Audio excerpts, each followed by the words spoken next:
What is up, everybody? I am RC Gates, proud member of comicsgate, horror and cosplay enthusiast, and vocal proponent of making Halloween a year-long holiday. Welcome to another video. Now, I know that the last video was a response to Dave Brink of Genuine Comics and a comment that he left on my most recent video. And this video as well is going to be a response to a question that Dave actually asked me on a live stream. And I think this was a live stream from last week whenever I was packing up all my prints. And on the live stream, he had asked, what kind of stretch goals do I prefer? And I had said on the live stream that that was going to need to take a little bit more time than just right off the top of my head. So I figured, why not make a video? And I have all of the like add-ons and stretch goals that I've gotten from all the previous campaigns that I've backed laid out in front of me. And I'm going to go through them and sort of give my thoughts on them and the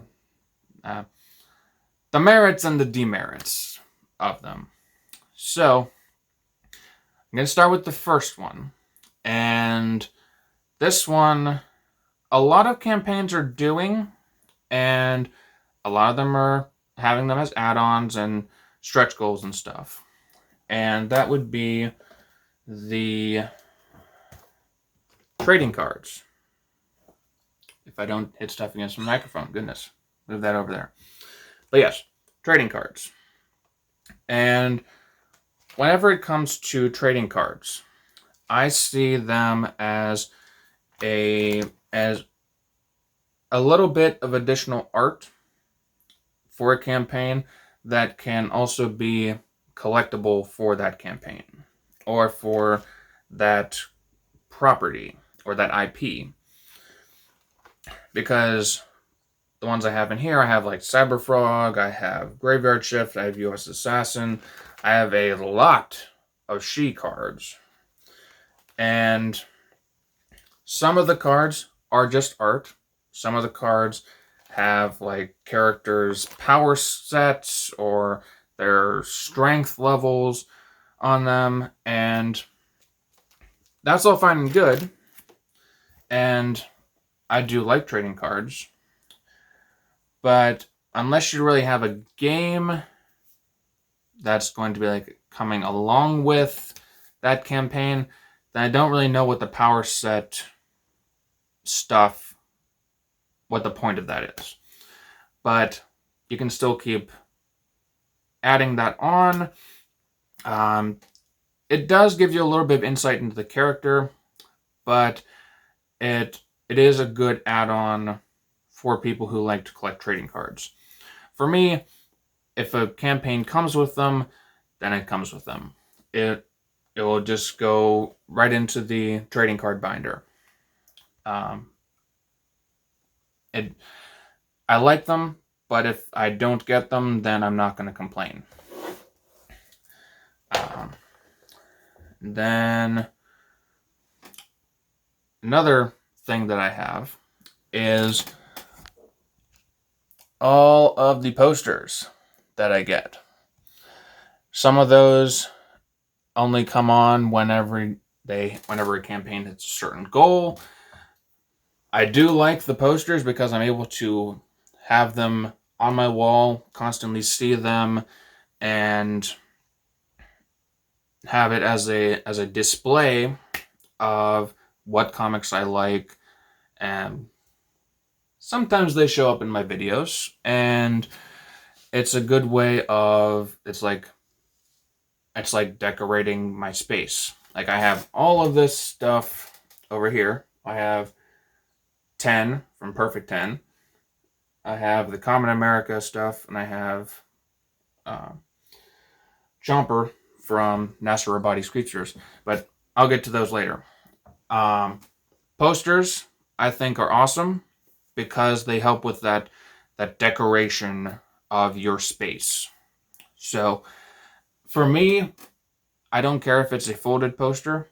I will gladly unfold it and slap it on my wall. I really like those.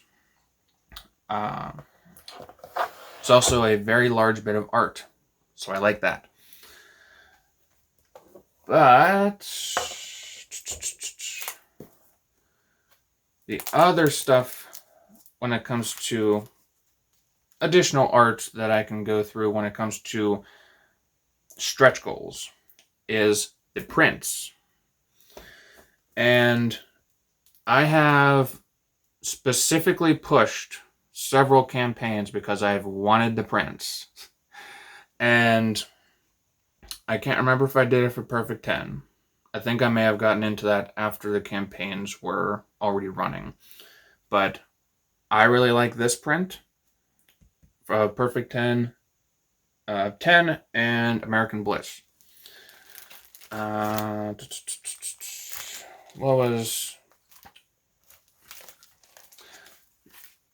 It was for Sea Dog and Codename Killswitch that I specifically pushed it because they were releasing 2 prints whenever they reached to a certain monetary goal, and I wanted those prints. So art prints is definitely a solid stretch goal. I like those, and they're a fantastic exhibition of art. Granted, I won't put them up on the wall unless I have like a picture frame for it, but it'll still go into the collection, and I'll be able to look at it whenever I want to. And that's pretty much it for the additional art that can be added to a campaign. Now, other decoration stuff. These little standees, like you have this one of 10. It's pretty much been in the background of all of my videos, and I like it. I like it a lot. It's sturdy. It stands up on its own, obviously. It's a standee, of course it's going to. And there's some that are even like acrylic standees, like this Common America one. Both of those I like because it's one step closer to a statue or an action figure, and it's much less expensive than a statue or an action figure. So those are definitely good stretch goals. Honestly, the only thing keeping me from having more of these Common America ones is because they sell out so damn quickly. But yeah, those are definitely good. I would get those, and I would back a campaign because of those. Chomper, I don't really count him as a stretch goal because he was an add-on for a campaign, so we can leave him out of the picture. All right. All right. So we have now onto the smaller stuff, and this would be like stuff like patches. Patches are good if you have something that you can put them on, or if you're going to be collecting patches. I actually don't have that many patches. I have 2 Tucci Trooper patches, a Monster MD patch, and a Flying Fortress patch. And if I had something to put them on, like a denim jacket or something, then I would gladly get more of them. But right now, they're good if you want to collect them or if you have something to put them on. For me, I can take them or leave them. All right. Now another one that a lot of people bring up, and that is bookmarks. Personally, bookmarks are only really useful if you are reading a lot of books. I am mostly reading comic books or how to draw books. Those you don't usually need a bookmark for. So whenever it comes to those as a stretch goal, I think it would probably be the most useless stretch goal.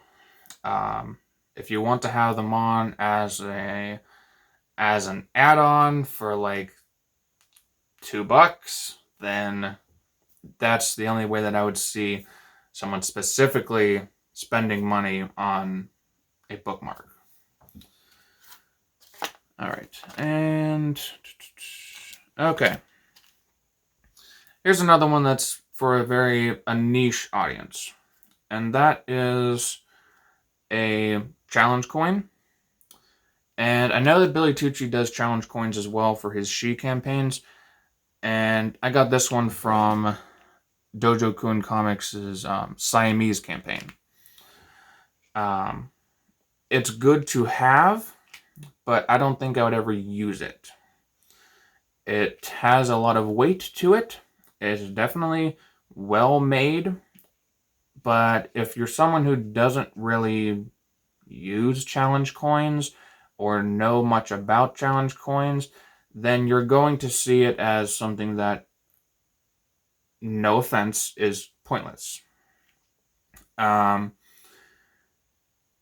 It's good to have because it could be collectible, and it is well made, but for someone who is not going to really use it, it is, again, no offense, pointless.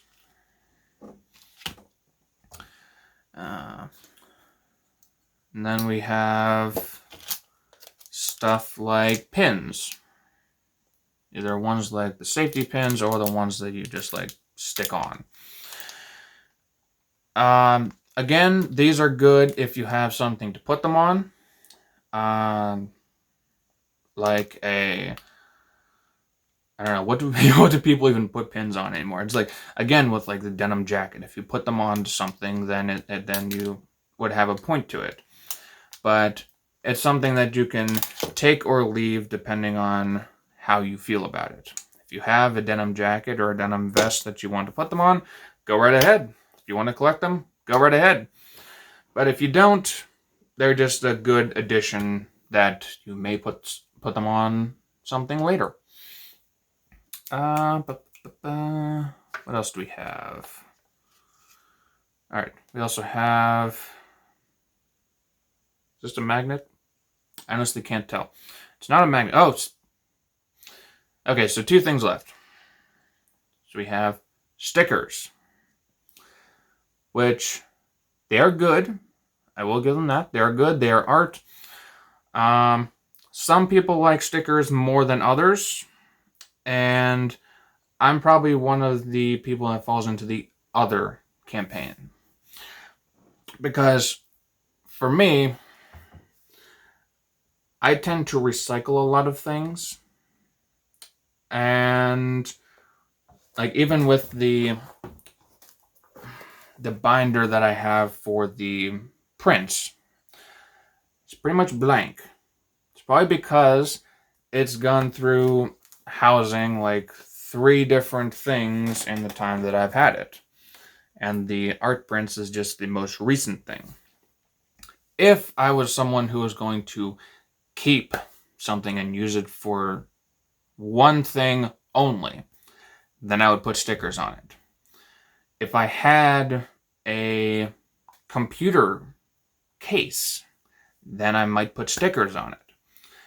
If you're someone who does like to put stickers on something, then the stickers are all for you. You're going to find a shit ton of them in CG campaigns. But for someone like me, it's just something that's good to have if I ever want it, but I'm not going to go out of my way to get them. And where? Okay. Okay. And the last thing that I'll go over is magnets. And this is another thing, very much like stickers and very much like patches and pins, where if you have something to put them on, then you're golden. Whenever I get my own place, get my own refrigerator, you can bet there's going to be a crap ton of magnets that are going to be put on that. But until that point, they are just merely being collected. So all of that stuff is, well, most of it is stuff that's good to have, but I wouldn't go out of my way to get it. Posters, trading cards, art prints, more likely to do so. Standees, statues, those I would be more likely to get. Most likely. Other stretch goals that I can't really show you. Additional art book, or additional books, additional pages, or art contests. All of those are good to have. It all depends on where you are in your story. If you have your comic already planned out, don't do any additional pages or anything like that, because I wouldn't want you just shoving in stuff randomly. If you can actually make it work with the story, go right ahead, but I'm not going to complain if it's the same amount of pages that it was originally advertised as. New books? Hell yes, I love that. That would definitely make me want to push a book more, because I would be getting something in addition to what I'm already getting. So that would be a fantastic stretch goal to have. It would be more work for you as a comic publisher, but it would definitely be worthwhile if you're able to do so. Contests, that is all up to you. If you want to go through with that, go right ahead. If you don't, no one is going to blame you if you don't. Only a couple campaigns have art contests or any sort of contest whatsoever, so I would not even worry about that as a stretch goal. If you want to, go right ahead. If you don't, no one's going to blame you.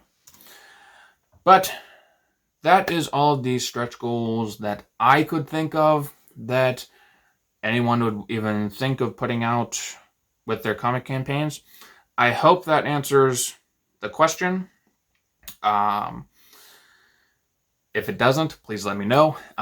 What are some stretch goals that you guys can think of that you would want for campaigns? Please let me know that down in the comments section below, because hopefully some comic creators will see those and they will be able to see what their customers want, rather than just me. So, if you enjoyed the video, please leave a like, comment, obviously, subscribe, all of that fun stuff, and I will see all of you guys in the next video. Peace out.